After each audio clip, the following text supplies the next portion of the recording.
వేరే పాటలు అందరూ పార్క్ బంద్ చేయాలి.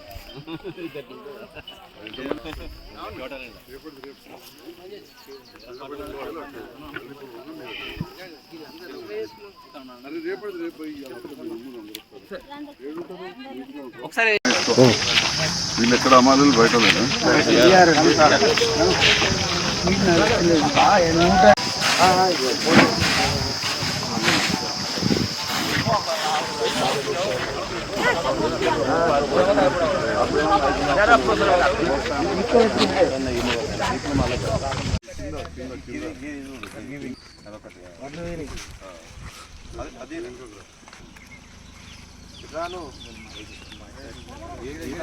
రైతురా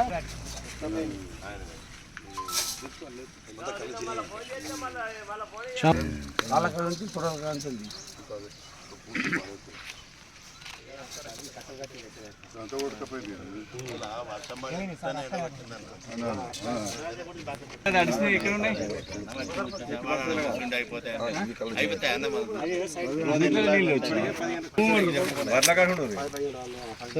ఇప్పటికి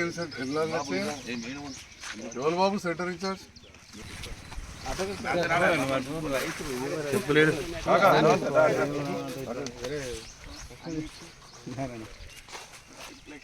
నేను చెప్తాను అరేంజ్ చెప్తాను. ఇంకా 1,60,000 మంది ఇంకో 2 లక్షలు ఉండొచ్చు అంతే.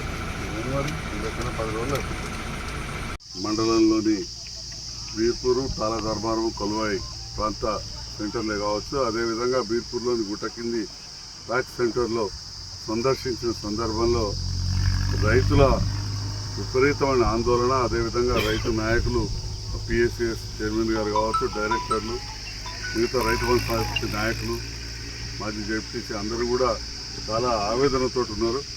ఎందుకంటే ఇప్పటికీ పంట కోతలు స్టార్ట్ అయిపోయి 45 రోజులైంది. ఏప్రిల్ 1వ తేదీ 2వ తేదీ నాడు సెంటర్లు మొదలు పెడతామని చెప్పి ప్రభుత్వం ప్రకటించింది. 15, 16వ తారీఖు తర్వాత ఒకటొకటి తీసుకుపోవడం మొదలుపెట్టింది. నేను ప్రత్యేకంగా జాయింట్ కలెక్టర్ రాంబాబు గారిని కూడా ఒకనాడు కలిసి అడిగితే దాదాపు నేను అనుకుంటే ఏప్రిల్ 23 రోజు అంటే ఇవాళకి దాదాపు 17 రోజుల క్రితం చేస్తామండి, ప్రతిరోజు ఖచ్చితంగా 12 నుంచి 15,000 మెట్రిక్ టన్నులు లిఫ్ట్ చేస్తామన్నారు. మరి వాళ్ళు ఇక్కడ బీర్పూర్ సెంటర్లో ఒకటే సెంటర్లో చూస్తే 238 మంది రైతులై ఉంటే 35 మంది రైతులై 7 లారీలు మాత్రమే తరలించబడ్డాయి. నిన్న రాత్రి చాలా వర్షం పడ్డది. దాదాపు 200 మంది రైతులు నిన్న ఈ సెంటర్లో ఈ కుప్పల కాడ ఇప్పటికే 15 రోజులు పడుకోబట్టి నేనంతా పడుకొని కవర్లు కప్పుకుంటే చాలా కొంతవరకు మనం వడ్లను కాపాడుకోగలిగినాం. కొన్ని వడ్లు కూడా తడిసినాయి. తడిసిన వడ్లను ఇక్కడ బీర్పూర్లో సెంటర్లో కావచ్చు, కొలవాయి కావచ్చు, తాళధర్మారం, బీర్పూర్ మండలం మొత్తం కూడా ఎక్కడ తడిసినా కానీ ఇది ఒక బాధ్యతగా ప్రభుత్వం తీసుకోవాలి. రెండవది, గతంలో ప్రతిసారి కూడా ప్రశ్నించింది కాంగ్రెస్ నాయకులు, రాష్ట్ర వ్యాప్తంగా కావచ్చు, రాష్ట్ర నాయకుడైన జీవన్ రెడ్డి గారు కావచ్చు, 42 ఎట్లా జోకుతున్నారు. మళ్ళీ ఇలా గదే 42 జోకుతున్నారు. కొన్ని సెంటర్లలో 42.5 కూడా జోకుతూ ఉన్నారు. దాదాపు 4-5 రోజులకు ఒక్క లారీ కూడా రావట్లేదు. జగిత్యాల మండలంలో జాప్తాపూర్కు నిన్నటి వరకు 9వ రోజు ఒక్క లారీ కూడా రాలే. చాలా పెద్ద ఎత్తున అక్కడ వడ్లు పడతాయి. మరి ఇక్కడ రైతులు ఆవేదన చెందుతున్నారు. ఇదే రకంగా ట్రాన్స్పోర్ట్ సిస్టమ్ నడిస్తే, ప్రభుత్వ కొనుగోళ్లు నడిస్తే మరి ఏం లేకున్నా కానీ 50 రోజులు అవసరం పడుతుంది. 50 లోడ్లు కావాలి, రోజుకు ఒకటి వస్తే. అట్లాంటిది ఈ 20 రోజులలో 7 వచ్చి అంటే 3 రోజులకు ఒక లారీ నేను యావరేజ్ వచ్చింది. 3 రోజులకు ఒక లారీ వచ్చింది. మరి ఇదే జరిగితే మరి పరిస్థితి ఏముంటుంది? మనకు జూన్ 1వ వారంలో వర్షాలు పడతాయి. 6-7 తారీఖు వరకు అయితే మొత్తం అయిపోవాలి. ఇవాళ 10వ తారీఖు అంతా పడితే మనకు 35 రోజులు. అంటే ప్రతిరోజు 2 లారీలు వస్తే ఇది మనకు రిస్క్ లేకుండా అయిపోతాయి బీర్పూర్ సెంటర్లు. మరి ఈ సందర్భంలో కోరుతా ఉన్నా, గతంలో లాగా ప్రశ్నించే గొంతుక కాదు. ప్రజలు ఇవాళ మా రాజన్న లాంటి వాళ్ళు, సీనన్న లాంటి వాళ్ళు, రామచంద్రం అందరూ కలిసి పెద్ద నాయకులు ఇవాళ మమ్మల్ని గెలిపించారు. ఇవాళ నాదొక బాధ్యత. గెలిచినా కదా, ప్రభుత్వం లేదు కదా, నా ముందర పోలీసు వాళ్ళు వస్తలేరు కదా, లేదా అధికారులు వస్తలేరు కదా అని చెప్పి చూస్తూ ఊరుకునేది లేదు. అధికారులు ఎంటో రాకపోవచ్చు, పోలీసు వాళ్ళు రాకపోవచ్చు, కానీ రైతన్నలు మా వెంటున్నారు, ప్రజలు మా వెంటున్నారు. ప్రభుత్వ అధికారులకు నేను సూచన చేస్తూ ఉన్నా, తస్మాత్ జాగ్రత్త. మీరు ఖచ్చితమైన ఒక ప్రణాళికతోటి ఇవాళ మీరు ఇవన్నీ తరలించాలి. రెండవది రైస్ మిల్లర్లకు మరి మీరు ఏమైనా కుమ్ముక్కు అవుతున్నారా అని కూడా అడుగుతా ఉన్నా. మళ్ళీ గదే 42 కిలోలు అంటున్నారు. వీడికెళ్ళి పంపిన తర్వాత వెయిట్ లాస్ అని చెప్పి ఇక్కడికెళ్ళి ఉదాహరణ 200 క్వింటాలని పోతే ఆడికెళ్ళి పంపేటప్పుడు మళ్ళీ 190 క్వింటాలని చెప్పి వేసి పంపుతా ఉన్నారు. ఇది చాలా బాధాకరం. ఇది చాలా చోట్ల కూడా జరుగుతూ ఉన్నాయి. ఏంటంటే 3 రోజులు ఉంచుకున్న తర్వాత ఇక్కడ దానికి అక్కడ దానికి తేడా వస్తున్నది. మరి తేడా రావద్దు. వచ్చిందంటే మరి ఆ 10 క్వింటాలది ఎవరు కట్టాలి? సెంటర్ వాళ్ళని బదనాం చేస్తూ ఉన్నారు. ఐకేపీ సెంటర్ మహిళా సంఘాలు కావచ్చు, ఈ సెంటర్లు కావచ్చు. అంటే నియంత్రణ రైస్ మిల్ల మీద ఉండాలి. మిమ్మల్ని ప్రత్యేకంగా కోరుతున్నా, ఇవాళ ఉన్న ప్రభుత్వంలో ఉన్న పెద్దలు, మంత్రి గారు కావచ్చు, ఇప్పుడు ఎమ్మెల్సీ జీవన్ రెడ్డి గారు అయిపోలే నా మీద ఓడిపోయినా కానీ వారి పదవి ఇంక 2025 దానికి ఉంది. నాదెంత పదవో వాదంత పదవి ఉన్నది, ఇంకా ఏడాది ఉన్నది. వారు ఎలక్షన్లో పోటీ చేసినా వారి బాధ్యత ఉంటుంది. ప్రభుత్వం వాళ్ళది వచ్చింది. ఖచ్చితంగా ముందుగా ఇవన్నీ వడ్లు తరలించి నష్టం కాకుండా చూసి అటెన్గా ఓట్లు అడగాలి. ఇవన్నీ 4 రోజులు అయితే ఓట్లు అయిపోతాయి, అటెన్కి ఎట్లయితే అట్లా అంటే కలవది. మేము అనుకున్నాం ఈ కాంగ్రెస్ ప్రభుత్వం కొత్తగా వచ్చింది, ఈ ఓట్ల కోసమన్నా బోనస్ ఇస్తారు కావచ్చు, రుణమాఫీ ఇస్తారు కావచ్చు, ఈ వడ్లను తరుగు లేకుండా ఈ 13 తారీఖున తీసుకుపోతారు కావచ్చు, అటెన్గా చేతులు ఎత్తారు అనుకున్నాం. కానీ ఓట్ల కంటే ముందే చేతులు ఎత్తారు, దున్నుడు కంటే ముందే కాడెత్తేసారు. 6 నెలలు అయిపోయింది. ఇది వరకు రైతు భరోసా లేదు, రైతు బంధు 15,000 ఇస్తామన్నారు, 15,000 లేవు, రుణమాఫీ లేదు, బోనస్ లేదు, ఈ వడ్లు తీసుకుపోయి పైసలు వేసుడు లేదు. మరి ఇవన్నీ కూడా ప్రజలు గుర్తిస్తున్నారు.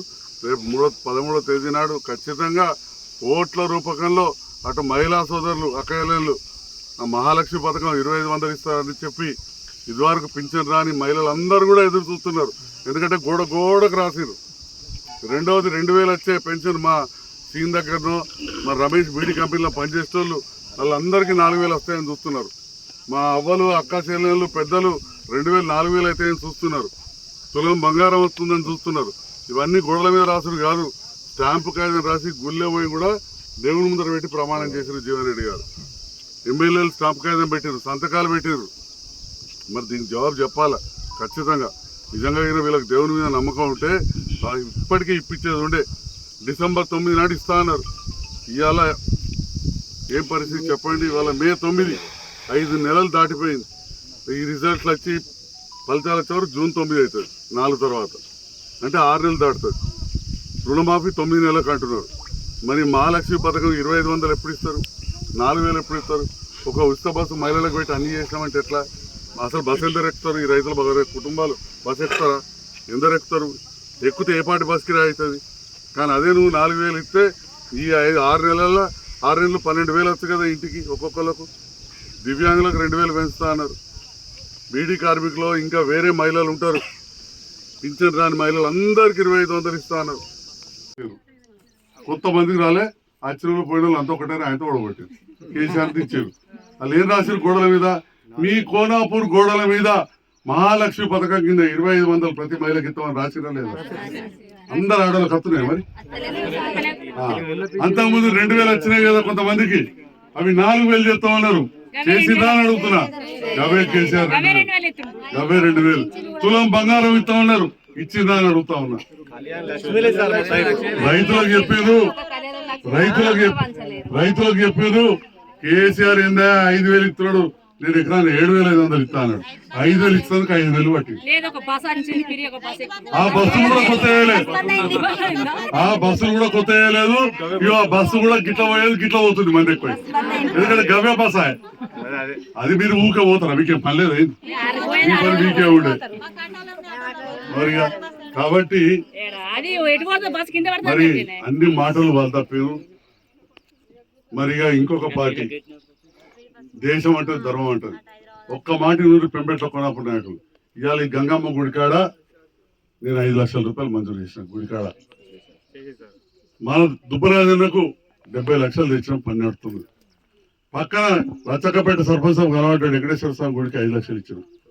నాగనూరుకు ఇచ్చినాం. చెరువు దవ్వినాం, కట్ట మంచి చేసినాం, తుమ్ము మంచి చేసినాం. 5 ఏళ్ళు నింపినాం నీళ్లు. ఇవాళ నీళ్ళు ఎండిపోయినాయి. కోనాపూర్ చెరువు చిన్న కుంట ఎట్లుండే, కట్ట మంచిగా అయితే రోడ్డు మంచిగా అయింది. మొన్న మడలే గుడికాడికి పోతే చేపలు చచ్చిపోయినాయి. మంచిగా బతికింది. ఇంత గంగపుత్రులు చేపల మీద ఊళ్ళో కూడా ఇంత దొరికింది. మనం కూడా మంచిగా బతికినాం. మంచి ఆహారం, చేపలు మంచి ఆరోగ్యానికి. నేను డాక్టర్ని చెప్తున్నా. అలా మిగిలితే గంగపుత్రులు బతికి మనం మంచిగా తింటే మనం మంచిగా బతికింది. ఆ బాయిలర్ కొడుకు అంటే వేయాలి నేను అంత కొవ్వు, ఇలా కొవ్వు ఉండదు. మరి అలా ఆలోచన చేయండి. అంతకుముందు కరెంట్ ఎట్లుండే, కేసీఆర్ వచ్చిన కరెంట్ మంచిగా అయింది. కేసీఆర్ రాకముందు కరెంటే లేకుండే.